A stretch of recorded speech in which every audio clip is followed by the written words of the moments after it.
ನನ್ನ ಹೆಸರು ವಿನಯ್ ಚಂದ್ರ, ಎಐಡಿಎಸ್ಒ ವಿದ್ಯಾರ್ಥಿ ಸಂಘಟನೆಯ ರಾಜ್ಯ ಕಾರ್ಯದರ್ಶಿ ಮಂಡಳಿ ಸದಸ್ಯ ಹಾಗೂ ಮಂಗಳೂರು ನಗರ ಸಂಚಾಲಕರು.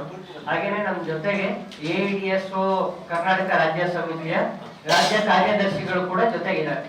ಸೊ ಇವತ್ತು ನಾವು ಏನು ಈ ಪ್ರೆಸ್ ಮೀಟಿಂಗ್ ಕರೆದಿದ್ದೀವಿ, ಇದರ ಉದ್ದೇಶ ಇತ್ತೀಚೆಗೆ ನೀವೆಲ್ಲ ಗಮನಿಸಿರ್ಬೋದು, ಕರ್ನಾಟಕದಲ್ಲಿ ಏನು ರಾಜ್ಯ ಸರ್ಕಾರ KPS ಮ್ಯಾಗ್ನೆಟ್ ಶಾಲೆಗಳನ್ನ ಇವಾಗ ನಾವು ಓಪನ್ ಮಾಡಬೇಕು ಅಂತ ಹೇಳಿ ಅಕ್ಟೋಬರ್ 10ನೇ ತಾರೀಕು ಒಂದು ಆದೇಶನ ಹೊರಡಿಸಿದ್ದಾರೆ.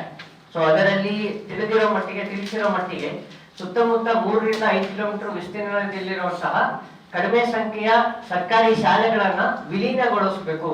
ವಿಲೀನದ ಹೆಸರಿನಲ್ಲಿ ಇವತ್ತು ಸರ್ಕಾರಿ ಶಾಲೆಗಳನ್ನ ಏನು ಮುಚ್ಚುವಂತ ತೀರ್ಮಾನ ಕೈಗೊಂಡಿದ್ದಾರೆ.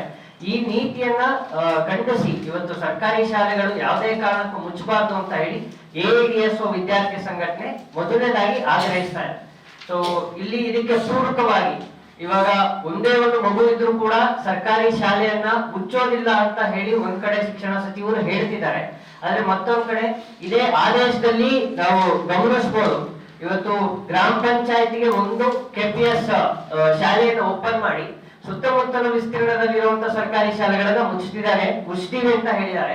ಅದಕ್ಕೆ 23ನೇ ತಾರೀಕು ಅಕ್ಟೋಬರ್ ತಿಂಗಳಿನಲ್ಲಿ ಚನ್ನಪಟ್ಟಣದ ಆದೇಶ ಕೂಡ ಹೊರಡಿಸಿದ್ದಾರೆ. ವಿಲೀನ ಮಾಡ್ತಿರೋದ್ರ ಬಗ್ಗೆ ಸಂಪೂರ್ಣ ಮಾಹಿತಿಯನ್ನ ಆ ಆದೇಶದಲ್ಲಿ ಕೊಟ್ಟಿದ್ದಾರೆ. ಇದರಲ್ಲಿ ಅಲ್ಲಿ ಮೆನ್ಷನ್ ಮಾಡ್ತಾ ಇರುವಂತದ್ದು ನಾವು ಕಡಿಮೆ ದಾಖಲಾತಿ ಅಂತ ಹೇಳಿದ್ದಾರೆ. ಬಟ್ ಆದ್ರೆ ಅದೇ ಆದೇಶದಲ್ಲಿ 100 ಮಕ್ಕಳಿರುವಂತ ಸರ್ಕಾರಿ ಶಾಲೆ, 80 ಮಕ್ಕಳಿರುವಂತ ಸರ್ಕಾರಿ ಶಾಲೆಗಳನ್ನು ಕೂಡ ಇವಾಗ ಮುಚ್ಚೋದಕ್ಕೆ ಮುಂದಾಗಿದೆ. ಅಲ್ಲಿನ ಗ್ರಾಮಸ್ಥರು ಧ್ವನಿ ಎತ್ತಿ ನಿಂತಿದ್ದಕ್ಕೆ ಇವತ್ತು ಊರಿನ ಶಾಲೆಗಳು ಉಳ್ಕೊಂಡಿದೆ. ಮತ್ತೊಂದು ಕಡೆ ಈ ಆದೇಶದಲ್ಲಿ ಹೇಳ್ತಾ ಇರುವಂತದ್ದು ಹಲವಾರು ಅಂಶಗಳು ಏನಿದೆ, ಇದರಲ್ಲಿ KPS ಶಾಲೆಗಳಿಗೆ ಇವತ್ತು ಏನು ಹೊರಗುತ್ತಿಗೆ ಕೊಡ್ತೀವಿ ಅಂತ ಹೇಳಿದ್ದಾರೆ. ಅದಾದ್ಮೇಲೆ ಇವತ್ತು ಹಣಕಾಸಿನ ವಿಚಾರಕ್ಕೆ ಬಂತು ಅಂತ ಹೇಳಿದ್ರೆ ಸೆಲ್ಫ್ ಜನರೇಟ್ ಮಾಡ್ಕೋಬೇಕು ಫಂಕ್ಷನ್ ಅಂತ ಹೇಳಿ ಕೂಡ ಆದೇಶದಲ್ಲಿ ಮೆನ್ಷನ್ ಆಗಿದೆ. ಇವತ್ತು ಸರ್ಕಾರದ ಜವಾಬ್ದಾರಿ ಇವತ್ತು ಸರ್ಕಾರಿ ಸಂಸ್ಥೆಗಳನ್ನ ನಡೆಸುವಂತದ್ದು. ಆದ್ರೆ ಅದರಿಂದ ಕೈ ಚೆಲ್ಲಿ ಕೂರುವಂತಹ ಆದೇಶ ನೀತಿಯನ್ನ ಇವತ್ತು ಆದೇಶದಲ್ಲೇ ಹೊರಡಿಸಿರುವಂತದ್ದು ಬಹಳ ವಿಷಾದದ ಸಂಗತಿ. ಮತ್ತೊಂದು ಕಡೆ ಇದೇ ಶಿಕ್ಷಣ ಸಚಿವರು ಹೇಳ್ತಾರೆ ಯಾವುದೇ ಶಾಲೆಗಳು ಒಂದೇ ಮಗು ಇದು ಕೂಡ ಮುಚ್ಚಲ್ಲ ಅಂತ ಹೇಳಿ ರೀಸೆಂಟ್ ಆಗಿ ಖಾಲಿ ಇರುವಂತಹ ಸರ್ಕಾರಿ ಶಾಲೆ ಕಟ್ಟಡಗಳನ್ನ ಇವತ್ತು ಸ್ವಸಹಾಯ ಸಂಸ್ಥೆಗಳಿಗೆ, ಖಾಸಗಿ ಸಂಸ್ಥೆಗಳಿಗೆ ಕೊಡ್ತೀವಿ ಅಂತ ಹೇಳ್ತಾರೆ. ಇದರ ಅರ್ಥ ಏನು ಅನ್ನೋದು ನಾವು ತಿಳ್ಕೋಬೇಕಾಗಿದೆ. ಸ್ಪಷ್ಟೀಕರಣ ಬೇಕು ಇವಾಗ ನಮ್ ಕಡೆಗೆ. ಏನಂತ ಹೇಳಿ ಇದರ ಮುಚ್ಚಲ್ಲ ಅಂತ ಹೇಳಿದ್ಮೇಲೆ ಸರ್ಕಾರಿ ಶಾಲೆಗಳ ಕಟ್ಟಡಗಳನ್ನ ಬೇರೆ ಒಂದು ಕಾರ್ಯಕ್ರಮಗಳಿಗೆ ಕೊಡುವಂತ ಉದ್ದೇಶ ಅದು ಏನು? ಸೊ ಇದು ಬರುವಂತ ಪ್ರಶ್ನೆ. ಮತ್ತೊಂದು ಕಡೆ ಇಲ್ಲಿ ಬಸ್ಸನ್ನ ನಾವು ಬಿಡ್ತೀವಿ, ಬಸ್ಸಿನ ವ್ಯವಸ್ಥೆ ಮಾಡ್ತೀವಿ ಅಂತ ಕೂಡ ತಿಳಿಸಿದ್ದಾರೆ. ಆದ್ರೆ ಇದರ ಜವಾಬ್ದಾರಿಯನ್ನು ಸರ್ಕಾರ ನೇರವಾಗಿ ಹೊತ್ಕೊಳ್ತಾ ಇಲ್ಲ. ಇಲ್ಲಿ SDMC ಯಾರಿದ್ದಾರೆ ಅವರು ಬಸ್ಸನ್ನ ಬಿಡುವಂತ ವ್ಯವಸ್ಥೆಗಳನ್ನ ನೋಡ್ಕೋಬೇಕು ಅಂತ ಹೇಳಿ ಮೆನ್ಷನ್ ಆಗಿದೆ ಇದೇ ಆದೇಶದಲ್ಲಿ. ಈಗ ಆಲ್ರೆಡಿ ನಮಗೆ ತಿಳಿದಿರೋ ಮಟ್ಟಿಗೆ ರಾಜ್ಯವ್ಯಾಪಿ ಇವಾಗ ಸ್ವತಂತ್ರ ಬಂದು 78 ವರ್ಷಗಳಾದ್ರೂ ಹಳ್ಳಿಗಳ ಕಡೆ ಹೋದ್ರೆ ಊರುಗಳಲ್ಲಿ ಬಸ್ಗಳ ವ್ಯವಸ್ಥೆ ಸರಿಯಾಗಿಲ್ಲ. ಒಂದು ಬಸ್ಸು ಮಿಸ್ ಆಯ್ತು ಅಂತ ಹೇಳಿದ್ರೆ ಆ ಮಕ್ಕಳು ಶಾಲೆ ತಪ್ಪಿಸ್ಕೊಳ್ಬೇಕಾದಂತ ಪರಿಸ್ಥಿತಿ ಎದುರಾಗ್ತಾ ಇದೆ. ಈ ಹಿನ್ನೆಲೆಯಲ್ಲಿ ಇವತ್ತು ಸರ್ಕಾರ ಜವಾಬ್ದಾರಿ ತಗೊಳ್ತಾರೆ, SDMC ಅವ್ರ ಮೇಲೆ ಎತ್ತಾಕಿ ಆ ವ್ಯವಸ್ಥೆ ಸಂಪೂರ್ಣವಾಗಿ ಅವ್ರ ಮೇಲೆ ಕೈ ಬಿಡುವಂತದ್ದು ಎಷ್ಟರ ಮಟ್ಟಿಗೆ ಸಮಂಜಸ, ಇದೆಷ್ಟರ ಮಟ್ಟಿಗೆ ಕಾರ್ಯ ರೂಪಕ್ಕೆ ಬರುತ್ತೆ ಅನ್ನೋದು ಪ್ರಶ್ನಾರ್ಹ. ಇದಕ್ಕೆ ಸರಿಯಾದಂತ ಪ್ಲಾನಿಂಗು ಮೆಷರು ಕಾಣ್ತಾ ಇಲ್ಲ. ಇದೇ ಆದೇಶದಲ್ಲಿ ಅವ್ರು ಹೇಳಿದ್ದಾರೆ. ಸೊ ಮತ್ತೊಂದ್ ಕಡೆ ಈಗ ಏನು ಹಣಕಾಸಿನ ವಿಚಾರವಾಗಿ ಬಂತು ಅಂತ ಹೇಳಿದ್ರೆ ಈಗ ADB ಇಂದ ಲೋನ್ ತಗೊಂಡಿದ್ದಾರೆ 2,000 ಕೋಟಿ. ಅದು ಪರ್ಕ್ಯುಲೇಟ್ ಆಗುವಂತದ್ದು MLAಗಳು ಅವರ ಮೇಲ್ವಿಚಾರಣೆಯಲ್ಲಿ ಪ್ರತಿಯೊಬ್ಬ MLA ಕೂಡ ಅದನ್ನ ನಿರ್ವಹಣೆ ಮಾಡ್ತಾರೆ. ಸೊ ಅಂತ ಹೇಳಿದ್ದಾರೆ. ನಮಗ್ ಗೊತ್ತಿವಾಗ MLAಗಳಿಗೆ ಹೋಯ್ತು ಅಂತ ಹೇಳಿದ್ರೆ ಶಾಲೆಗಳ ಅಭಿವೃದ್ಧಿ ಯಾವ ಮಟ್ಟಿಗೆ ನಡೆಯುತ್ತೆ ಅಂತ ಹೇಳಿ.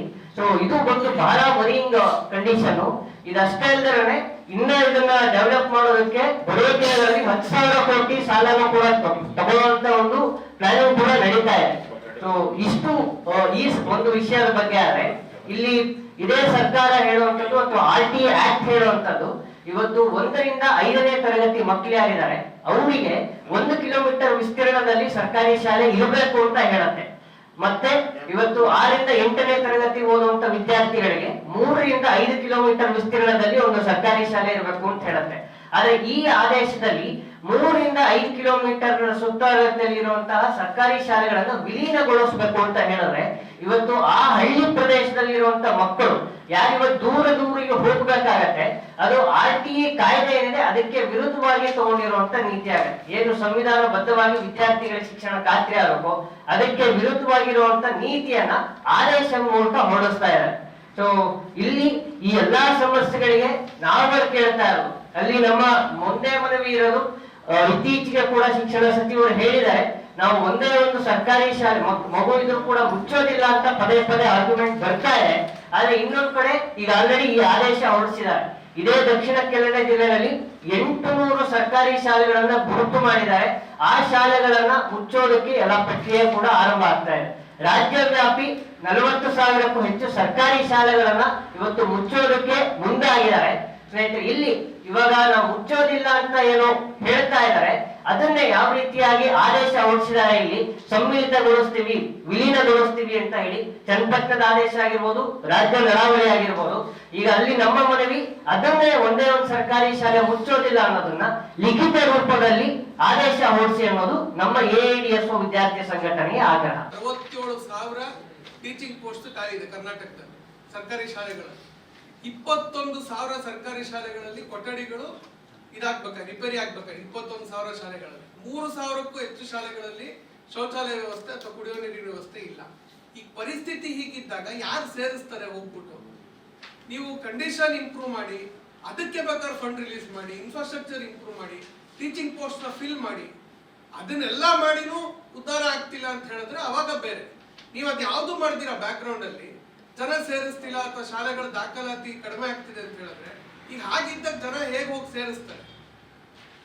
ಅದು ಒಂದು ಪ್ರಶ್ನೆ ಬರುತ್ತಲ್ಲ. ಹೌದು, ನೀವು ಮೂಲಸೌಕರ್ಯ ಅಭಿವೃದ್ಧಿ ಮಾಡುವಂತದ್ದು, ಖಾಲಿ ಶಿಕ್ಷಕರನ್ನು ಭರ್ತಿ ಮಾಡುವಂತದ್ದು, ಅದರ ಬಗ್ಗೆ ನೀವು ಆಗ್ರಹ ಸರ್ಕಾರಕ್ಕೆ ಒತ್ತಡ ತರಬಿಟ್ಟು ನೀವು ಮುಚ್ಚಬೇಡಿ ಅಂತ ಖಾಲಿ ಹೇಳಿದ್ರೆ ಏನ್ ಪ್ರಯೋಜನ ಇದೆ? ಇದು 1-2 ಶಾಲೆ ಆದ್ರೆ ಒಂದು, ಬಟ್ ಈ ಗ್ರಾಮ ಪಂಚಾಯತಿಗೆ ಮಾತ್ರ ಒಂದು ಮ್ಯಾಗ್ನೆಟ್ ಶಾಲೆ ಇರುತ್ತೆ, ಸುತ್ತಮುತ್ತ ಹಳ್ಳಿಗಳಲ್ಲಿ ಇರಲ್ಲ ಅಂತ ಹೇಳಿದ್ರೆ ನಮ್ಗೆ ಇದು ಸ್ವಲ್ಪ ದೊಡ್ಡ ಗಂಡಾಂತರ ಅಂತ ಕಾಣಿಸ್ತಾ ಇದೆ.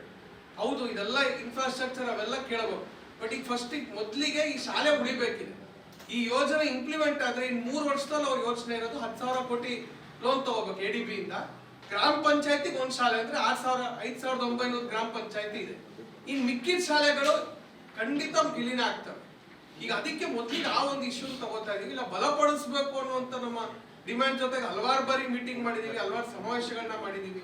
ಬಟ್ ಫಸ್ಟ್ ಈ ಯೋಜನೆ ಇದೆ, ಇದು ಹಿಂದೆಂದೂ ಕಂಡಿಲ್ಲದೆ ಇರುವಂತ ಯೋಜನೆ ಇದೆ.